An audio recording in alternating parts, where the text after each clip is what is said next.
আমি থাকতে তোমার খাবার নিয়ে কোনো চিন্তা করতে হবে না। আমি এখনই জাদু করে তোমাদের অনেক খাবার এনে দিচ্ছি।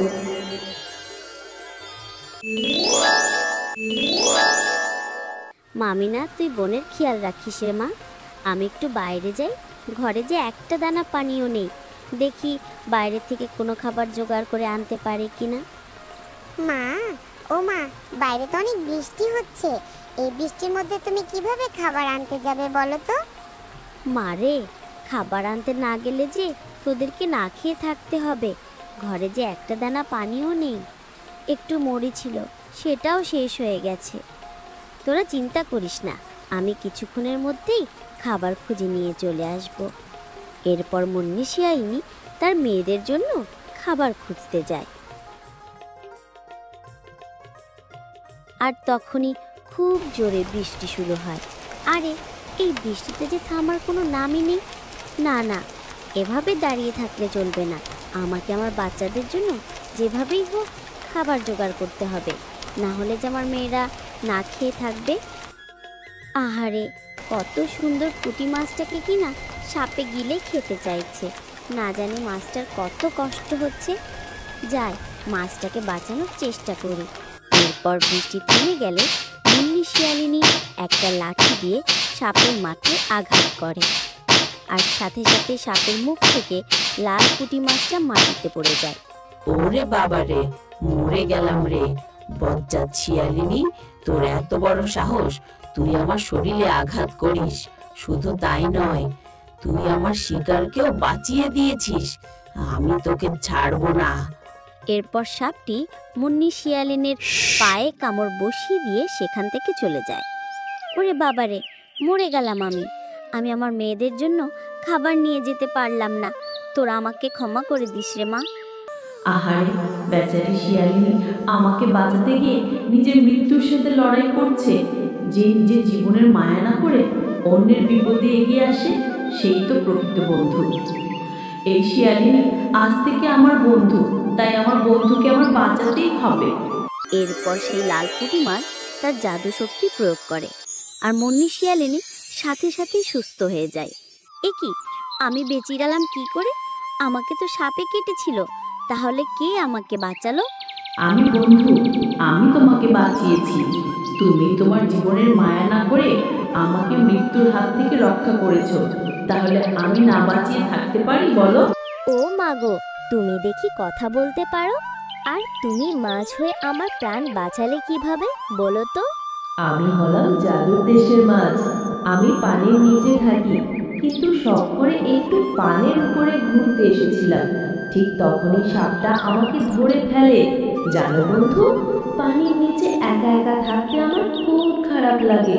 আচ্ছা বন্ধু, তুমি কি আমাকে তোমার সাথে তোমার বাড়িতে নিয়ে যাবে? তা হয়তো পারবো, কিন্তু আমি হলাম গরিব পশু। নিজেদের খাবার একবেলা জোটাতে পারলেও অন্যদিন জোটাতে পারি না। আর আমি তোমাকে কি খেতে দেব সেটাই তো বুঝতে পারছি না।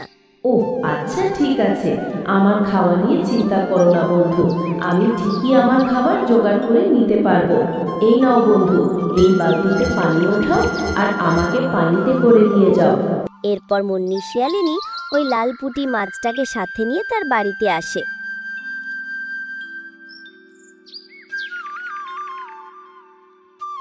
মা, তুমি এসেছো? এদিকে বোন তোমার অপেক্ষায় থাকতে থাকতে ঘুমিয়ে পড়েছে। এ কি মা, এত সুন্দর দেখতে পুঁটি মাছটাকে তুমি কোথায় পেলে? এরপর মুন্নি শিয়ালিনী সমস্ত ঘটনা মিনাকে খুলে বলে। হ্যাঁ, তাহলে তো অনেক ভালো হলো। ওকে সাথে নিয়ে এসে তুমি খুব ভালো করেছো। এখন থেকে এই মাছের সাথে আমরা দুই বোন খেলা করতে পারবো। কিন্তু মা, আমরা ওকে কিভাবে খাবার দেব? তুমি তো সাথে কোনো খাবারই আনোনি। আরে মা, কি করব বল, আমার যে পোড়া কপাল। বাঘিনী ভাবির বাড়িতে যে কাজটা ছিল সেটাও আর নেই। অন্য কোথা থেকে কোনো কাজও পাচ্ছি না। এদিকে কোনো খাবারও তোদের জন্য জোগাড় করে আনতে পারলাম না।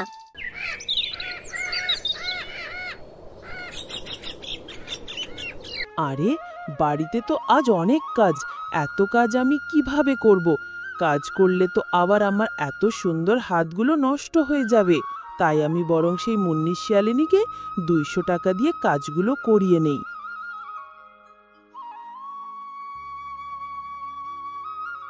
এরপর বাঘিনী মিনাদের বাড়িতে আসে আর জানালার কাছে দাঁড়াতেই লাল পুঁটি মাছটাকে হাওয়াতে ভাসতে দেখতে পায়। এই বন্ধু, তুমি মন খারাপ করে আছো কেন? আমি থাকতে তোমার খাবার নিয়ে কোনো চিন্তা করতে হবে না। আমি এখনই জাদু করে তোমাদের অনেক খাবার এনে দিচ্ছি। আরে আরে, ওরা এই জাদুর মাছটা কোথায় পেয়েছে? এখন তো আর মুন্নিকে কাজ খুঁজতে হবে না। এই জাদুর মাছকে ব্যবহার করে অনেক বড় লোক হয়ে যাবে। যেভাবেই হোক এই মাছটা ওদের থেকে আমাকে কেড়ে নিতে হবে। এরপর বাঘিনী ঘরে ঢুকতেই মাছটা আবার বালতিতে চলে যায়। এ কি বাঘিনী ভাবি, আপনি এই সময় আমার বাড়িতে? হ্যাঁ মুন্নি, আমি এসেছি। আগে বলো তো, এত দামি দামি খাবার তোরা কোথায় পেলি? যাদের কিনা দুবেলা দুমুঠো ভাত জুটতো না, তারা আজকে এত দামি দামি খাবার খাচ্ছে। ইয়ে মানে বাঘিনী ভাবি, আমি কাজ করে সেই টাকাটা দিয়ে এই খাবারগুলো কিনে এনেছি। এই জমিদার গিন্নিকে মিথ্যে কথা বলছিস? কি ভেবেছিস আমি কিছুই জানি না? শোন মুন্নি, আমি তোর জাদুর মাছের কার্যকলাপ সব দেখেছি। এখন এই মাছটাকে আমার চাই। এর জন্য তোকে আমি বাড়ি বানিয়ে দেব, আমার বাড়িতে কাজও দেব। না না বাঘিনী ভাবি, ও আমার একমাত্র বন্ধু, আমি ওকে দিতে পারবো না। তুই যদি ওই মাছটা না দিস, তাহলে মোড়লকে বলে এক্ষুনি তোদের এই বন থেকে তাড়িয়ে দিব, আর তোর জাদুর মাছটাকেও ছিনিয়ে নেব। ঠিক আছে বাঘিনী, তুমি আমার বন্ধুকে কিছু বলো না, আমি তোমার সাথে তোমার বাড়িতে যাব। এসব তুমি কি বলছো বাঘিনী ভাবি? তোমাকে দিয়ে ইচ্ছে মতো খাটিয়ে নেবে। তুমি কেন যেতে চাইছো বন্ধু? এরপর বাঘিনী সেই জাদুর মাছটাকে কেড়ে নিয়ে বাড়িতে যায়। এই জাদুর মাছ, আমাকে এখন আরো ধনী বানিয়ে দাও। আমার আরো সোনা দানা টাকা পয়সা লাগবে। এই বনের মধ্যে আমি সব থেকে ধনী পশু হয়ে যাব। লোভী বাঘিনী, আমি যেমন ধনী বানাতে পারি তেমন গরিবও বানাতে পারি। তুই অনেক লোভী, তোর লোভের শাস্তি তোকে এবার আমি দিব। তোর যা যা আছে আমি সব কিছু তোর থেকে কেড়ে নিলাম। আরে গিন্নি, তুমি কি মাছ নিয়ে আসলে? এর জন্য আমাদের সব হারালাম। আমরা বনের ধনী পশু থেকে এবার গরিব পশু হয়ে গেলাম। একে এক্ষুনি ফিরিয়ে দিয়ে আসো। এরপর বাঘিনী মাছের বালতিটা নিয়ে মুন্নির বাড়িতে যায়। এই নে তোর মাছ। এই বজ্জাত মাছের জন্য আমি বনের ধনী পশু থেকে গরিব পশু হয়ে গেছি। এই মাছ আমার আর লাগবে না। তোদের মাছ তোদের কাছেই রাখ। এরপর বাঘিনী সেখান থেকে চলে যায়। দেখলে তো বন্ধু, কিভাবে বাঘিনীকে তার লোভের শাস্তি দিলাম। যারা লোভ করে তারা এভাবেই শাস্তি পায়। তো বন্ধুরা, গল্পটি যদি ভালো লেগে থাকে চ্যানেলটিকে সাবস্ক্রাইব করে দাও আর পাশে থাকা বেল আইকনটিতে প্রেস করে আমাদের পাশেই থেকো। ধন্যবাদ।